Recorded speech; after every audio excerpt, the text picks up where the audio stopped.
In today's video, I'm going to teach you how to export a video into Descript. Whether you're new to using Descript or you just need a quick refresher, this step-by-step guide will help you smoothly navigate the exporting process. So let's dive in. First, you'll need to head over to Descript's website. You can easily find it in your web browser. Once you're there, go ahead and log into your account. If you haven't set up an account yet, no worries, you can sign up directly from the site. Logging in can also be done through your Google account, which lots of folks find super convenient. After you've successfully logged in, you'll arrive at your dashboard. Here, you'll see a list of your recent projects. Look for the existing project that you want to export. It's usually near the top if you've been working on it recently.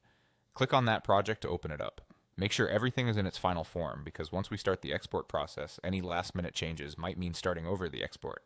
With your project open, the next step is to locate the Export button. Usually it's fairly prominent, but keep an eye open for it on the interface. It's often situated in the upper menu or along the side panel. Click on Export when you're ready to move forward.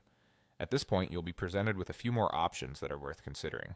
This is where you get to tidy up details like the file name of your project. Feel free to rename it if it helps in keeping your files organized. Additionally, you'll have the option to decide where you want the file to go. Descript gives you the flexibility to export to local storage on your computer, to Descript's site, or even directly to other media platforms. Choose whatever suits your needs best. Before you hit that final export button, there's another important set of choices. You can adjust the resolution and quality of your video. Consider your intended audience and where the video will be viewed. If you're planning to showcase it on the web, higher resolution might be crucial. However, for a quick sharing purpose where speed is more important, you might opt for a moderate setting. Once you've ironed out all these details, you're ready for the last step. Simply click Export. Depending on your video size and quality settings, this might take a little time, so be patient. Once the export is complete, you'll have your video ready to share with the world. And there you have it, a straightforward way to export your project into Descript.